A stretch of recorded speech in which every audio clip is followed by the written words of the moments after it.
Hello friends. हमने अपने previous video में पढ़ा था कि जब in case of sale of immovable property के केस में जो सेलर होता है उसकी क्या लायबिलिटीज होती हैं और क्या राइट्स होते हैं। अब आज का जो हमारा इस वीडियो है हम इसमें पढ़ेंगे कि बायर्स की क्या लायबिलिटीज होती हैं और बायर्स के क्या राइट्स होते हैं। तो सेलर का हमने कल पढ़ लिया था, बायर्स के बारे में हम आज पढ़ लेते हैं। तो बायर्स के बारे में सबसे पहले उसकी liability before completion of sale, मतलब सेल अभी पूरी नहीं हुई है और उससे पहले उसको क्या क्या लायबिलिटीज हैं। तो पहली लायबिलिटीज है कि to disclose facts materially increasing value of property. It means उसको अगर कोई प्रॉपर्टी वो खरीद रहा है और उसका एक कोई ऐसा मटेरियल फैक्ट जो उसको पता है पर सेलर को नहीं पता है और उसके कारण जो प्रॉपर्टी है उसकी वैल्यू बढ़नी चाहिए, तो वो उसको बताना होगा। ये थोड़ा सा आपको लगेगा, अजीब सा लगेगा कि यार ऐसा कैसे। अगर मैं कोई चीज खरीद रहा हूं, अगर मैं कुछ खरीद रहा हूं और उसकी रेट बढ़नी चाहिए, मुझे पता है कि ये रेट ज्यादा है और सेलर सस्ते में दे रहा है, तो मैं जाके सेलर को बताऊं कि नहीं नहीं आप सस्ते में दे रहे हो, इसकी तो वैल्यू ज्यादा होनी चाहिए। पर ऐसा है इन केस ऑफ इमूवेबल प्रॉपर्टी के केस में, अगर सेल हो रही है और एज ए बायर आपको कुछ ऐसा फैक्ट पता है जो सेलर को नहीं पता, तो आपको वो फैक्ट्स उसको बताना पड़ेगा। ठीक है। तो जैसे कि ये एक डिसाइड हुआ था, एक केस था समर्स वर्सेस ग्रिफिथ्स में। इसमें क्या था, एक ओल्ड लेडी थी, उसने एक प्रॉपर्टी है उसको बेचना चाह रही थी, तो उसने जो कॉन्ट्रैक्ट किया वो बहुत कम प्राइस पे कर दिया।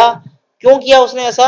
क्योंकि उसको ऐसा लग रहा था कि उसका जो राइट्स है वो एब्सोल्यूट राइट्स नहीं है, उसके राइट्स में कुछ रेस्ट्रिक्शंस हैं। Her rights is affected by some restrictions, तो इसलिए वो अपनी प्रॉपर्टी को थोड़ा सस्ते में बेच रही थी। तो जो बायर था उसको पता था, buyer was having the knowledge कि जो लेडी का जो इंटरेस्ट है वो परफेक्ट है, एब्सोल्यूट है ना। तो पर उसने क्या किया, ये बात लेडीज को नहीं बताई और उसके कारण प्रॉपर्टी को सस्ते में खरीद लिया। तो इट वाज हेल्ड कि ये फ्रॉड हुआ है और जो सेल था उसको सेट असाइड कर दिया गया। तो ये इंपॉर्टेंट है कि अगर बायर को नॉलेज है तो वो उसको बताना पड़ेगा। तो और क्या बायर की लायबिलिटीज है, बहुत ही इंपॉर्टेंट है कि टू पे द प्राइस, उसको प्राइस तो पे करना ही करना है। जब देखिए, सेलर की रेस्पॉन्सिबिलिटी है, सेलर की लायबिलिटी है to execute the deed, buyer की लायबिलिटी है टू पे द प्राइस। दोनों ने एग्रीमेंट कर लिया है, सेलर को अब एग्जीक्यूट कराना है डीड को और बायर को पैसा देना है। अच्छा, सेल स्टार्ट होने, अभी तक सेल एग्जीक्यूट नहीं हुई है, सेल कंप्लीट नहीं हुई है, तो बायर का कोई राइट हो सकता है क्या? यस, बायर का राइट हो सकता है to charge for the price prepaid. मान लीजिए, लेट्स अज्यूम दैट कि एक बायर है, उसने 10% पैसा एडवांस दे दिया। अब इसने पैसा एडवांस तो दे दिया, लेकिन प्रॉपर्टी अभी किसकी है? अभी तो सेलर की है। प्रॉपर्टी किसके पास है? सेलर के पास है। पर बायर ने जो 10% एडवांस दिया है उसका क्या? तो उसका उस प्रॉपर्टी के अगेंस्ट में चार्ज क्रिएट हो जाएगा और ये जो चार्ज होगा ना, ये स्टैट्यूटरी चार्ज होगा। It will be a statutory charge, not the contractual charge. किसी कॉन्ट्रैक्ट से चार्ज क्रिएट नहीं हो रहा है, ये स्टैट्यूट से चार्ज क्रिएट हो रहा है। तो अगर कोई एडवांस पेमेंट अगर किसी बायर ने सेलर को दिया है और कल को उस प्रॉपर्टी ट्रांसफर होने में कोई दिक्कत है, प्रॉपर्टी ट्रांसफर नहीं हो पाती है, तो a charge will be created by in the favour of buyer against that property and it will be a statutory charge. Okay. What about the after completion of sale? जब sale हो गई, अब तो सेल हो गई, cell होने के बाद बायर की क्या लायबिलिटीज है? देखिए, जैसे ही सेल हुआ, ओनर कौन हो गया? बायर।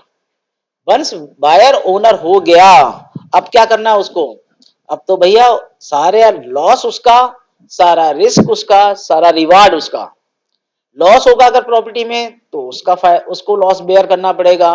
प्रॉपर्टी में कोई कमी हो जाती है, डिस्ट्रक्शन हो जाता है, प्रॉपर्टी की रेट्स कम हो जाती हैं, वो सारा का सारा बायर की लायबिलिटीज होगी। अच्छा, बायर का राइट्स क्या होगा? अगर प्रॉपर्टी में कोई इंक्रीमेंट होता है तो वो बायर का होगा।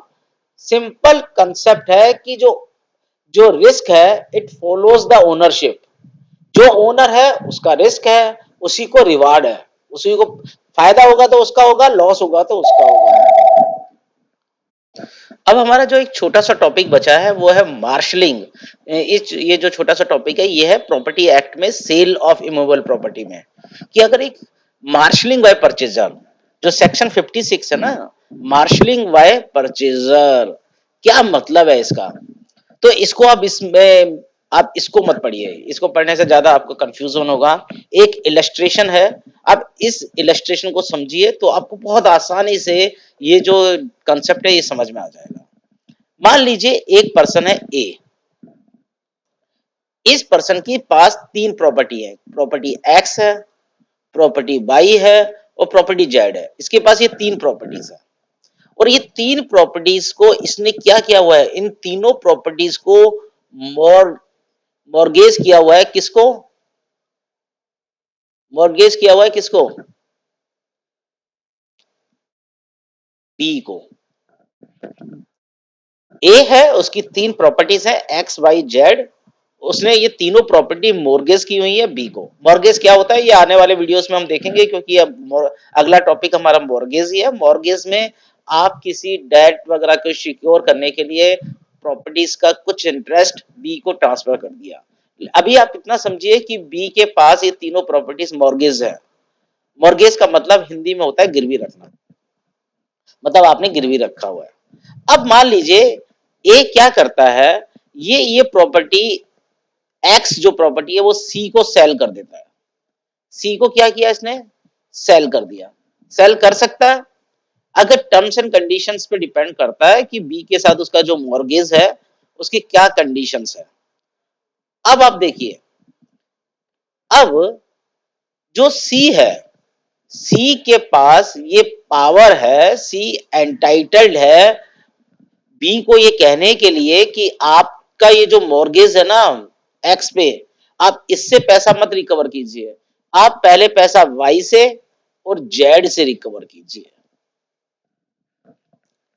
इट मीन्स जो सी है जिसने प्रॉपर्टी खरीदी है एक्स, वो सबसे पहले बी को ये बोल सकता है कि आप अपना जो मॉर्गेज है, आपका जो लोन है, आपका जो डेट है, उसको रिकवर करने के लिए सबसे पहले वाई को और जेड को यूज कीजिए। ओके। अब वाई और जेड की प्रॉपर्टी को बेचने के बाद, उसको रिकवर करने के बाद भी अगर बी का डेट पूरा नहीं होता है, तब बी क्या करेगा? तब बी सी के पास जाएगा और बोलेगा देखिए, आप मैंने वाई और जेड को पूरा रिकवर करने की कोशिश की लेकिन मेरा लोन पूरा रिकवर नहीं हुआ है, अभी भी मेरा कुछ लोन बाकी है। तब वो सी से against the x property recover कर सकता है और सी को वो देना पड़ेगा। हाँ, पर यह है कि मान लीजिए सी ने इसको, जैसे फॉर एग्जांपल इसको और अगर हम मैथमेटिकली इसको लें, लेट्स से कि एक्स जो प्रॉपर्टी है उसकी वैल्यू है 50 लैक्स, वाई की वैल्यू है 50 लैक्स और जेड की वैल्यू है लेट से 30 लैक्स।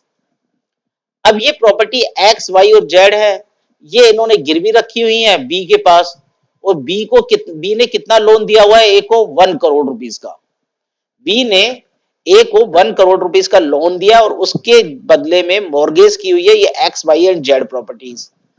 अब क्या किया, ए ने ये प्रॉपर्टी एक्स सी को बेच दी। सी क्या करेगा? सी बी को बोलेगा भैया आपका जो रिकवरी है ना वो पहले वाई और जेड से करो, जो मॉर्गेज रखा हुआ है ये एक्स तो अब मेरे को बेच दिया गया है। तो बी क्या करेगा? बाइक से रिकवर कर लेगा 50 लैक्स, मतलब बाई प्रॉपर्टी को सेल करके, जेड प्रॉपर्टी को सेल करके 30 लैक्स कर लेगा। अब 20 लैक्स अभी भी बच गया उसका। तो 20 लैक्स को वो रिकवर करने के लिए सी के पास जाएगा और सी से 20 लैक्स रिकवर करेगा against the property of x. अब क्या होगा? अब सी ने 20 लैक्स किसको दे दिए? बी को। तो ये बी को जो 20 lakhs दिए हैं ना, ये 20 lakhs सी ए से रिकवर कर सकता है। ठीक है, तो यही है marshalling of property by the purchaser, that is section 56। तो इसमें यही बोला गया है, if the owner of the property, if the owner of the if the owner of two or more properties mortgage them to one person and sell one of them or more properties to another, यही है कि ये एक ही बात हो रही है, इसने बी को मॉर्गेज किया, बाद में सी को बेच दिया, तो ये जो सी है is entitled to have the mortgage debt satisfied out of the property of properties not sold to him। ठीक है, पर अगर उसके बावजूद भी रिकवर नहीं हो पाता है, तो फिर जो बी है वो सी से भी रिकवर कर सकता है, और सी फिर बाद में ए से रिकवर करेगा। सो ये था हमारा, ये आज हमारा जो सेल ऑफ इमूवेबल प्रॉपर्टी है वो वाला चैप्टर भी कंप्लीट होता है। That was the chapter 3। From tomorrow onwards in the next video we will start the chapter जो हमारा है चैप्टर 4 मॉर्गेज के ऊपर। Okay, thank you very much.